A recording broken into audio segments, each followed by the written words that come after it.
Well, first off, I'm very happy that you all didn't run away when you saw my company's name, VMware. I don't know, I'm actually genuinely thrilled about that.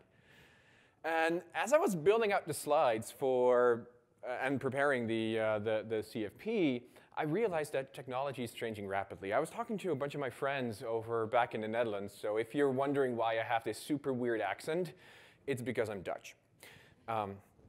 Also, one of the reasons why I really like serverless, because the Dutch don't like to pay for stuff they're not using, so exactly. And my friends were telling me that their kids ran up to the TV and started swiping the TV screen in order to change channels, because that is what they're used to when they talk about technology, when they use the iPad. So technology is changing rapidly. I mean, I'm 35 years old, if anyone's wondering. And I am probably part of the last generation that knows what it is like not to have a cell phone, that knows what it is like not to be connected to the internet. Simpler times. They were. So as all of that changes, as stuff changes, by the way, is that anyone's actual data center there? It's a stock photo, so it could actually be some of your data centers. And that means that technology is changing, but that also means that the infrastructure is changing. 5, 10 years ago, we didn't think about Kubernetes. We didn't think about containers. We just started to think about, OK, let's move everything into the, well, maybe not everything, but a lot of things into the cloud. And the thing is that, yes, I am part of VMware, and yes, we do a bunch of cool stuff. And that was, OK, I was going to say, that was technically supposed to move. That's good. And I know that when I say I am part of VMware, everyone thinks VMware. And it's true. I mean, a large part of what we do is definitely based on the first 2 letters of our name. The thing is, though, a lot of things are not. And what I want to do in like the next 17-ish minutes is do 2 things. First, I want to be talking about a few of the things that we do at VMware using serverless technology. So I'm going to be highlighting 2 projects that we do. One is like a more internal project. One is actually one of the products that we sell today called Workspace ONE, if you're familiar with that. And I'm going to be talking about what we call continuous verification. Why that is important and what that actually is, I'll get to that in a second. So if you're wondering where you can find all the stuff that I talk about, I'm part of a team at VMware that we call Cloud Journey. Essentially, we talk about everything that goes on in the public cloud, at least from an app dev point of view. So for us, Kubernetes, if you want to do that, super awesome. If you want to do VMs, in that case, also super awesome. If you want to do serverless, that's awesome too. So whatever is your thing, go do that. And we blog about that. So if you're wondering who I am, my name is Stigter. I'm a developer advocate. And I'm passionate about things like serverless, containers, and generally all things cloud. I was talking to, sorry, I forgot to read your name tag. Sean, thanks. I was talking to Sean. And one of the things that we have in common, apparently, is our love for serverless and containers. I started using a project called OpenFaaS, which got me excited about Kubernetes and serverless at the same time. I love dad jokes, cheesecake, and Go, as in the language, not the game. I'd be very bad at that. Is anyone a Nashville native here? Are there any like really good cheesecake places? Oh, OK, great. Then, OK. If I do find one, I'll let you know. So I blog a bunch of stuff as well. I do that on retgids.com, which is my last name in reverse, if you're wondering. And these slides, with a bunch of the things I'm going to be talking about, a bunch of other links, are going to be on go.retgids.com/SLS-Nashville20. So if you wanted to take a picture of any of the slides, this would be the one. I mean, and you can sort of crop it so that you don't have my mugshot on there, but I'll leave it up to you. So as we start talking about VMware, the thing that a lot of people think, a lot of people say, and you know what, if that's all of you, I'm OK with that. I'm here to change your perception in that case, is that you will only do VMs and Kubernetes. I mean, probably most people would think VMware, you all only do VMs. Anyone disagree with this statement? Anyone thinks that we do a ton of other stuff except VMs and Kubernetes? OK, good. And the thing is, we actually use a lot of serverless ourselves, not just in our products, but in different projects as well. So let's talk a bit about serverless at VMware. And the first thing that I want to talk about is a product that we have called Workspace ONE. Workspace ONE is like the Microsoft Office suite for all the applications that you might have, giving you single login to all sorts of cool stuff, into a web browser, into a remote desktop if you do use VMs, into your Office 365, into your Gmail, Jira, GitHub, whatever it is that fancies you. And we use a ton of serverless in here. So the first, I'm going to be talking about two use cases. The first use case that we use serverless for is a bunch of what we call like the ETL-like services. Is anyone familiar with what ETL is, extract, transform, load? Anyone not familiar? OK, so that essentially means that there are a bunch of databases out there that have a ton of data, and you extract the data from it, you transform it in a way that makes sense for your target system, and then you load it in there. Make sense now? Okay. The other thing, and I'm guessing a lot of people have talked about this already. I mean, I went to a bunch of the talks here. I've been to reInvent where they talked about this. It's about gluing a bunch of services together. For us, serverless in Workspace ONE is all about the glue that connects things like RDS, that connects things like Kinesis. So the two major use cases, if you would break it apart, are ETL and glue. Not to be confused with the AWS service glue, but that's a different thing. So how does our tech stack look? And a ton of what we do actually is in Python, which to me was very interesting. And as I started to talk about why Python, for the Workspace ONE team, it was because that is what developers know.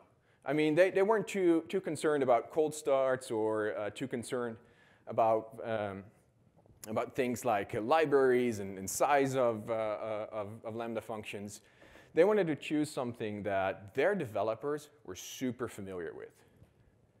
That also means, which is why I like to talk just now about Java, that they use a ton of Java in there. The reason for that is that before they moved into serverless, a lot of their stuff was monolithic, microservice-based Java. So a ton of the existing libraries to connect all of those services together already existed in Java. And if you have the choice to either add features to your product or rebuild everything in a different language, what will you choose? That was a question, people. Right? Exactly. Exactly. So all our deployments are done by CloudFormation templates. If you don't recognize the logo, I don't blame you if you don't, because I had to Google it too. And we use, in this case, Bamboo as the build server. So we obviously learned a bunch of lessons that as we moved into serverless, because with the Workspace ONE project, we actually started relatively early. So we had a bunch of things that we needed to learn, and luckily the AWS team was super helpful in helping us there. Number one thing, databases are incredibly tough. If you have to insert things into databases, that is not easy. I mean, the SQL statement to do it is probably really easy to write. Doing things like connection pooling and doing that successfully with error handling and everything else, that is really, really tough. So for one, we are super happy that the AWS team released the RDS proxy. The other thing is nothing is free. And I say that very well knowing that everyone says that one of the major benefits, I mean, I say it too, one of the major benefits of serverless is obviously that it's cheap. You don't have to pay for what you don't use. Turns out nothing is free, so if you do run it, if you do run 1 trillion invocations a month, if you do upload 10 gigabytes of data into your S3 bucket, you will absolutely pay for it. So why serverless? I basically asked a team, if you had to do it again, if you could start over using the knowledge that you have right now, would you choose serverless? The answer was an overwhelming yes for two reasons. Number one, they love the whole you build it, you run it. I mean, they are developers that now not only build it, but also run the product. And that means that our teams are a bit smaller. And I really like this one. Scalability is epically well done. I mean, we don't have to take care of a Kubernetes cluster. We don't have to take care of pretty much anything. And we can guarantee to our customers that that code will perform regardless of how many events you have. That still makes sense, right? Good. So two of the projects or products that we do use, obviously Lambda, and we rely heavily on Kinesis. So Kinesis for us is like that one single funnel where all of the events come in, and we have a ton of stuff eventing off of that. So if you were there for Eric's talk earlier today, then the whole thing about thinking asynchronously, thinking about events, that is absolutely why we love Kinesis. Second one is a much more internal project, and that is part of what we call our public cloud enablement team, which I totally dig that name, by the way. And what they build is sort of a brain, if you will, for our accounts in AWS. So VMware is, last time I checked, about 35,000 people, and we all have AWS accounts, which is actually super nice. However, if you want to manage 35,000 accounts, then you obviously need to make sure that they are roughly behaving the same way with the same policies, the same guardrails, stuff like that. So you're not going to do that manually. Anyone try to do 35,000 accounts manually? Good. I mean, if you did, I'd love to have a conversation with you and sell some of our internal stuff. So what it does is it essentially sets you up with an account. What we can do internally, go to a website, say, hey, I really want an AWS account. And in that case, if my manager approves, which he did, which I'm happy with, that thing automatically creates an account, sets the right policies, the things that I can and cannot do, things that I can and cannot use. And that is all built in Python. Why Python? Because that is, again, the thing that the team knew, that they were super happy with. They do all of that, all of their builds using Jenkins, which I thought was kind of interesting. But the main feature I loved about this technology stack is that everything is driven through Slack.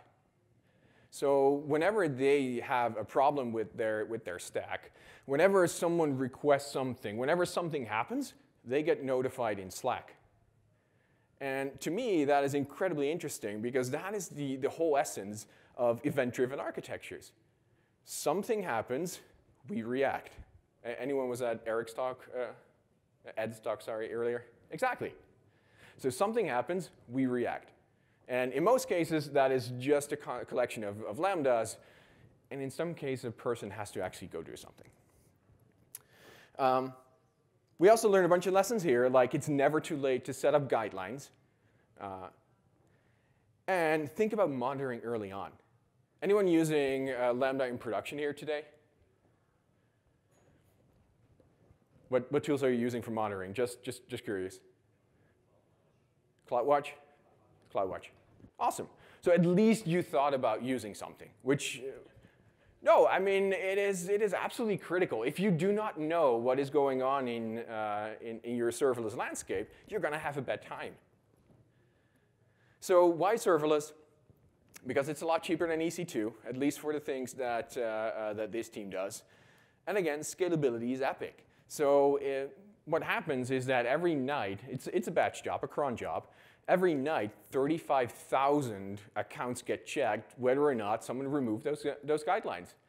If I, right now, would decide to go into my AWS account and just remove a bunch of rules, then tomorrow, depending on when it actually runs, those rules will be put back in place. And both me and my manager would have a very strongly worded email to never, ever do that again. Different story. The thing that interested me about this deployment is that, first of all, it uses step functions to orchestrate everything, and that the deployments here are done through SAM.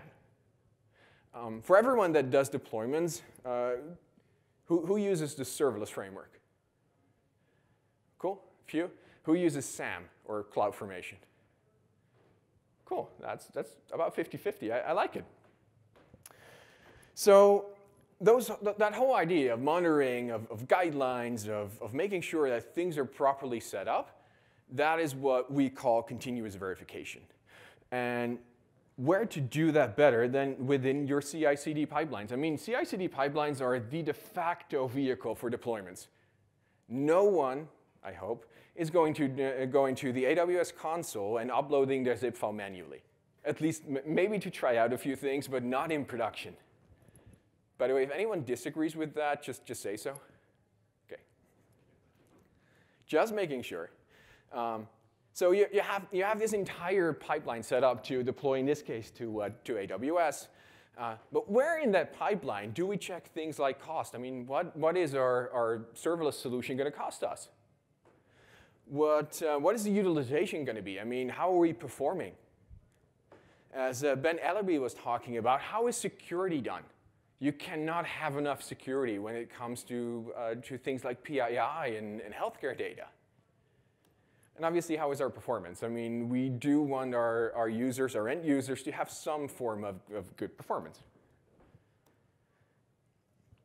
And it turns out that most of those operations are done pre or post deployment, and most of them are done manually. So if you deploy this to AWS, this is your typical like build, test, staging, production. This is your typical CI/CD pipeline. Then we go worry about things like cost, utilization, those things, and then we end up redeploying based on a few tweaks that we make. What if we could automate all of that? What if we could have like, external systems that would be able to help me figure out what is going on, would be able to help me make those tweaks, or at least give me some information on how I can make those tweaks? So this traditional pipeline, that's that additional feedback. And so to us, that means that this would be like the ideal definition of what continuous verification is. It's querying external systems and using that data to make sure that we make informed decisions whether to go to production or not, whether to make tweaks to our existing code or not. And the reason why I like to do that is because I actually like to spend much more time on the beach.